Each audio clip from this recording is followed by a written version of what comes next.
This is the TeamGee H20 electric skateboard. It claims a top speed of about 25 miles per hour, and it also has a top range of about 25 miles. So my brother has had his H20 for just over 2 years, and TeamGee was kind enough to send me the same model so that I can do this review. So in this video, I'm going to talk about how my brother's H20 has held up for the past 2 years. I'm also going to talk about some of the slight changes that have been made with this model in that time.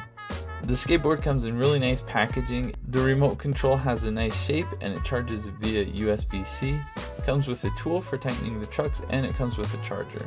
The underside looks really nice, just like the entire skateboard. It's made of maple wood, and one of the first differences I noticed from my brother's H20 to mine is that the newer model is painted black around the side.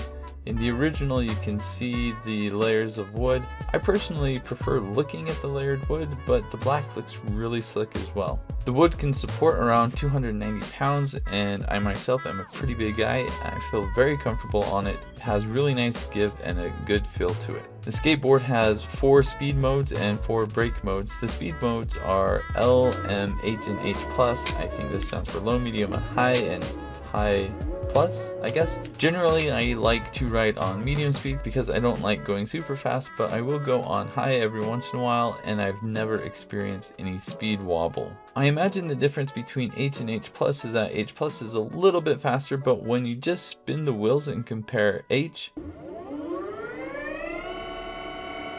whoa, that's super features versus H plus. It looks like a white eyeball. I mean the gray and white eyeball. I really don't notice any difference. I think maybe it needs a load before you can notice anything. When I compared the speeds with my brother's older version and my brand new skateboard, I noticed that the low and medium speeds, they were actually faster slightly on my brother's older H20. But the high speed was actually a bit faster on my newer H20. The charging time for the skateboard is about 4 hours, so you don't have to wait too long in between charges.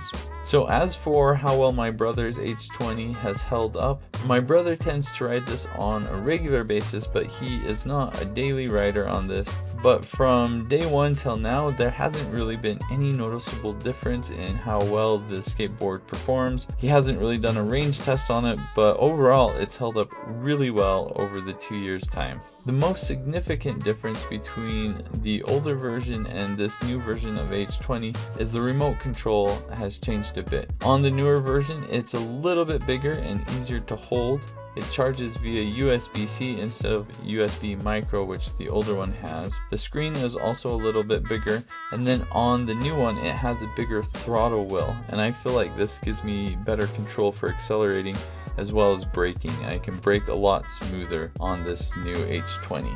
The new remote control also allows you to change from kilometers per hour to miles per hour. It also has some adjustments you can make to, I think it says wheel speed, but I'm pretty sure that this doesn't actually change the speed, it's just calibration for the odometer, but I'm not really sure. You can probably tell I'm not a pro skateboarder, but I have actually been on a lot of electric skateboards, and I can tell you compared to the ones I've been on, this is one of the best. It does really well with a heavy load like me. It doesn't die going up hills. It's powerful and fast, but it doesn't have any speed wobble, and it has a great remote control with really good control. The last thing I want to point out in this video is I'm actually really impressed that they made some slight changes from 2 years ago. These are not huge changes, but they are significant, and it shows that TeamGee actually cares about improving their products and making something really great. I'm really happy with this skateboard.